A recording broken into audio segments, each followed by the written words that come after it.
Good morning, students. Welcome back. So, yesterday we have discussed about the bases, its chemical properties, and the pH. Most importantly, we have discussed pH, right? Today we will be studying this next topic of this chapter 3b, that is salts and their preparation. Actually, it was a very, not a very, but yeah, it was a proper lengthy topic. But what happened last year is that until here it is there in the syllabus till this third point, and you can see from 4 onwards I have crossed it. Although ये तो पहले भी नहीं था, it star point is there, and in the end it is written not in the syllabus. At the top bottom of the page it is written that it is not in the syllabus. So ये तो पहले से ही नहीं आ रहा है. But after this we used to study all these things, but this year and the previous year, because of pandemic, these all topics were removed, correct? So we will not be focusing all these things, and 3C is already not there in the syllabus. They have just written for the reference, so we will not be focusing this also. So let's study the smallest छोटा सा topic, the small topic, that is salts and their preparation. Now students, we have studied that how salts are formed. In general, we have studied that when an acid and a base combines, salt is formed, right? Here they have given some of the reactions. Let's start from the first reaction. Students, this reaction is very important reaction. It will again repeat in chapter H2SO4. There is a chapter, I think 8, 9, 10. It might be 8 or 9 or 10. The chapter name is H2SO4. In that chapter, you will be learning these reactions again. These are repeating in that chapter. So better to study it now. So this is what they have explained, that this is NaNO3 and this is H2SO4. In the second reaction, the reactants are same. NaNO3 and H2SO4 both are concentrated. Just by changing the temperature, we can get different salts. Although the product, the HN3 acid is same, the byproduct is same, but the salt is different. This is sodium hydrogen sulfate and this is sodium sulfate. So if the temperature is less than 200 degrees Celsius, we'll get sodium hydrogen sulfate. If the temperature is greater than 200 degrees Celsius, we'll get sodium sulfate, correct? This is what they have written in this definition. You can see this. Salt is a compound formed by the partial or total replacement of ionizable hydrogen atoms of an acid by a metallic ion or an ammonium ion, correct? Now, one more important thing, as soon as we will dissolve this salt into water, as soon as we will dissolve these salts, any of these salts, when we will dissolve in water, what happens? It dissociates to give a positive charge and a negative charge. But the positive charge will never be H plus ion. The positive will never be H plus ion and the negative will never be OH negative ion. For instance, this is NaCl. It will dissociate into one positive and one negative ion. So positive is Na positive, negative is Cl negative. But they are not giving H plus and OH negative. No, they will never give H plus and OH negative. Instead, yes, they will give one positive charge and a negative charge, one cation and an anion, but they will not be H plus or OH negative, right? Now, the next is the classification of salts. In this topic, only the first 3 salts, normal salt, acid salts and basic salts, are there in the syllabus. So let's study how they are classified and what are its types. So first is normal salt. Normal salt means आपका normal acid और base से मिलकर बन गया. So we'll call it as salt. One thing, आपके सारे ही acids, सारे ही salts आपके एसिड एंड बेसिस से कंबाइन होकर बनते हैं. all the salts are made from the combination of acid and base, but what the difference is, in normal salt,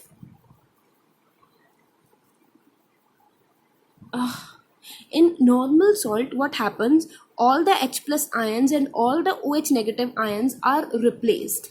All the H plus, like there are two H plus and here are two OH negative ions, so both are forming water. This is the property of normal salt.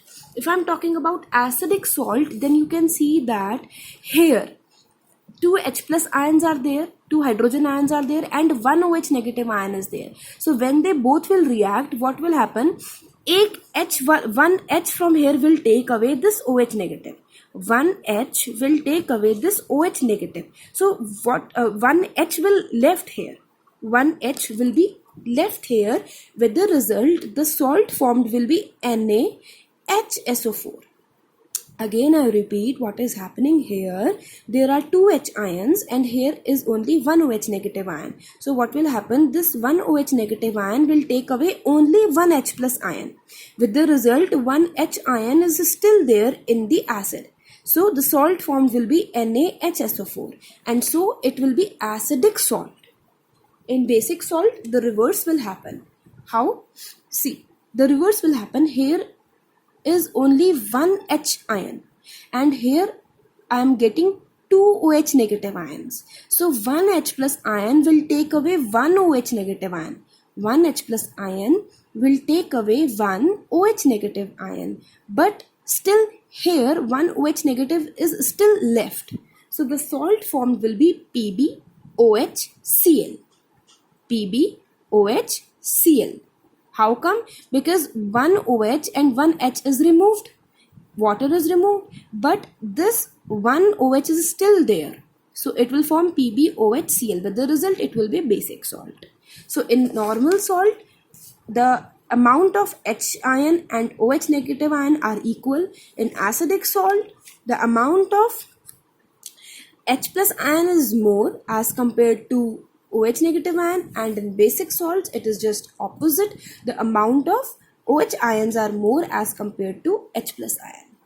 Correct? So this is the end of this chapter number 3. In the next week we will start chapter number 4. So let's do few questions from this exercise 3A. We will be discussing 2-3 questions from this exercise 3A, and I'll be discussing from backward sides. Okay, from 20 I'll be starting. All right. M is an element in the form of powder. M burns in oxygen and the product obtained is soluble in water. The solution is tested with litmus. Write down the only word which is correctly complete each of the following sentences. Let's do this. So the first thing is that M is a metal and it reacts with oxygen. So what will form? Let's say M2O is formed. So this is metallic oxide. And we know that metallic oxides are basic in nature. All the metallic oxides are basic in nature and all the non-metallic oxides are acidic in nature. Correct? Now, M is a metal. M metal बोल दिया इन्होंने. So it will turn, the litmus will turn to blue. The first answer will be blue. If M is a non-metal, then litmus will turn. So I told that non-metallic oxides are acidic in nature. So red. If M is reactive metal, then dash will be evolved when M react with sulfuric acid. So M is a reactive metal, right? M is a reactive metal, and when it reacts with sulfuric acid, reactive hai. So what happens? Let's say zinc reacts with H2SO4. What will happen? ZnSO4 will form with the release of H2 gas.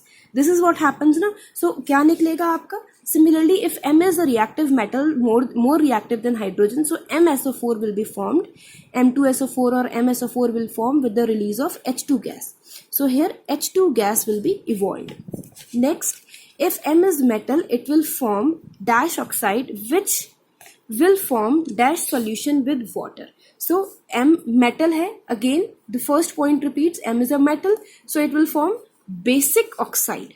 I told now that all the metallic oxides are basic in nature, so it will form basic oxide, which will form dash solution with water. As soon as we'll dissolve it in water, it will form alkali solution. If M is a non-metal, it will not conduct electricity in the form of here graphite will come in the form of graphite. Clear?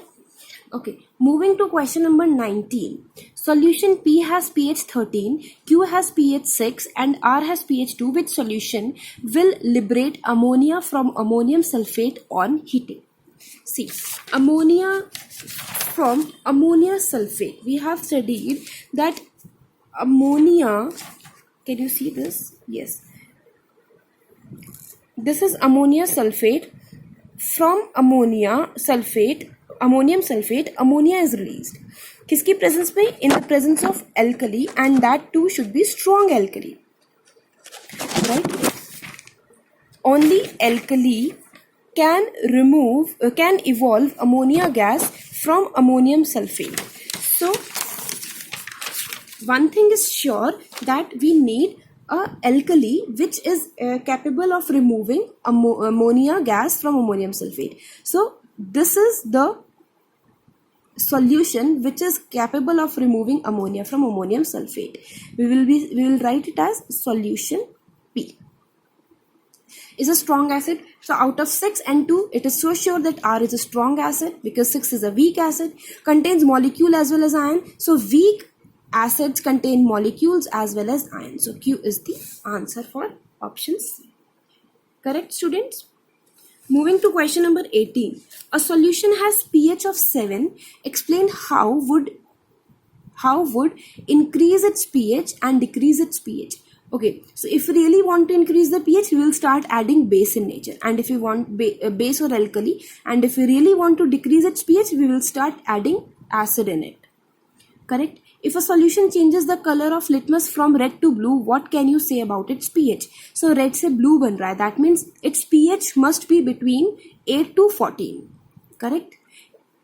What can you say about the pH of a solution that liberates carbon dioxide from sodium carbonate? So let's go back to the reaction where carbon dioxide gas is released from carbonate solution. This is the question. This is the yes. This is the reaction. Okay, sorry, this is not the reaction. They are simply saying, we'll see from the question and we'll try to solve it. Sodium carbonate, this is sodium carbonate. We want to react it with something so that carbon dioxide gas is released. So we all know that if I'll treat it with any acid, like let's say HCl, then what will happen? This NaCl will release with carbon dioxide gas and with water. So this is so sure that if I want to release carbon dioxide gas, then I should treat it with HCl, right? 2HCl to balance it. So what can you say about the pH? So pH should be between 1 to 7. It should be less than 7. Then only it will be able to release carbon dioxide gas. Correct? pH should be less than 7. Alright, this is also done. So students, 18, 19, 20, 3 questions we have discussed. Some of the questions we might have discussed in Zoom class also. If some are still left, you can do it yourself. And if still you feel any doubt, you can ask me. Alright, bye. Take care.